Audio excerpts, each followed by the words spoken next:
Hello everyone, it's Justine. Today I'm going to show you one pretty fancy card using the Flourished Ornament Slimline die from Spellbinders. And I used this whole set to make this card, and I also am using one extra die that's from Spellbinders called Happy Holidays.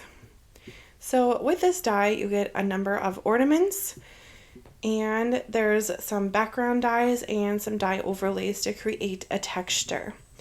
There's also a few different pieces that you can add to the tops and bottoms of the ornaments to make them a little extra fancy. So using my magnet, I'll just pick up those dyes, and here is the Happy Holidays die that I was talking about before. It's basically just a scripty Happy Holidays, and it can be used on basically any card that's related to the holidays. I am just using a little bit of double-sided sticky tape here from my tape runner, and I'm going to secure the frame on to the slimline first. Then I'm going to put in the center piece. And to make this frame, I used a couple of the slimline dies from the die set, and for the center green area, I used the smallest rectangle. So when I am inlaying it, I'm just trying to make it as straight as possible, but I do have a little bit of a white space on the top, but I'm going to put an ornament over it, so hopefully it's not too noticeable at the end. Now that that's secure, I'm going to add some of my ornaments on and just play around with the placement. There's the two strings, well, kind of strings, that are going to have two ornaments on them, but I didn't want all four to have a string because I didn't know if that would look quite natural, and I didn't want it to interfere with the Happy Holidays sentiment. So I ended up putting two ornaments that would be hanging and two that are just kind of resting on the ground area. I really enjoy using the mirrored cardstock to add the shiny elements to the ornaments, like this overlay that I'm going to glue on right now, and the strings. So I use the silver mirrored cardstock for the silver pieces, and on the ornaments I used the red mirrored cardstock. Spellbinders now has red, green, gold, and silver mirrored cardstock. What I just did there with the post-it note was I just pounced my piece onto the post-it note because it had a little bit too much glue, and I did not want the glue to push out on the edges, so I just kind of tapped it on the post-it note. It takes a little bit of the glue away, and the rest of it is good to go.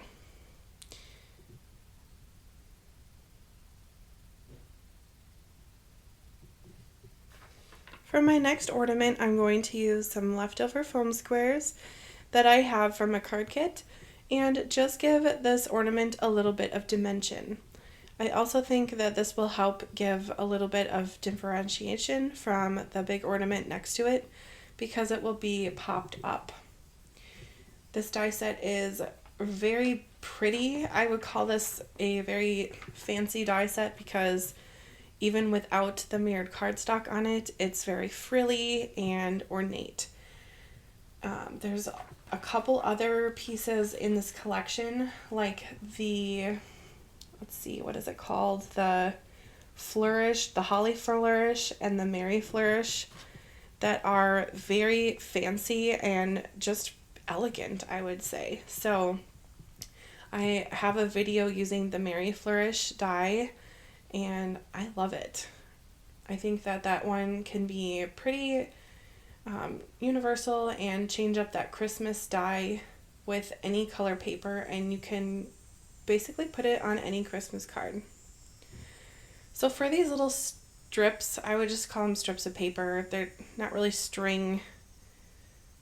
I guess if you would put an ornament on a tree, I would use a wire hanger, so maybe it's what it's supposed to be.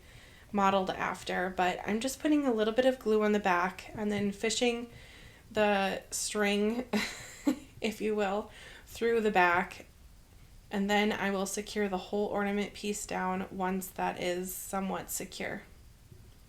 And I'm doing the exact same thing on the second card.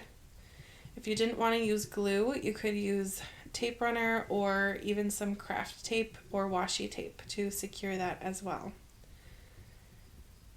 Once I have my ornaments in position, I'm a little indecisive about the positioning, I will just simply glue them down.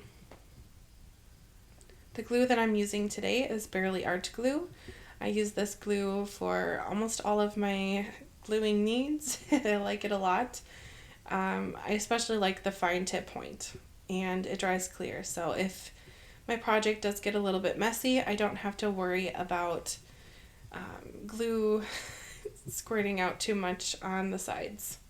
I only ended up using one of the string pieces because I cut one in half. I guess I'll just use that for my next card. So now I want to add a little bit of bling and shine to my project. So I'm pulling out some gems that I have from my stash. Now, when I'm putting these gems on these ornaments, I am adding a little bit of that liquid glue just because the ornament is not a flat surface that I am sticking the gem onto. But I really do think that those gems make the card pretty sparkly, and they are rather thick, so if I'm going to use them on a card, I will either hand deliver this card to the recipient or use a bubble mailer if I was going to mail it. Now when I'm putting these gems just onto the paper, I don't need to use any glue because there is a little bit of stick behind them. I'm pretty sure that this was from the card kit that was maybe from 2020, the October kit from 2020, but I know it was a Christmas card kit. And I kind of been hoarding these gems, if I was honest with you. So I have decided that I need to use up what I have, and I put them on this card, and I was pretty heavy-handed with the gems. And I thought, you know what this card needs? More sparkle.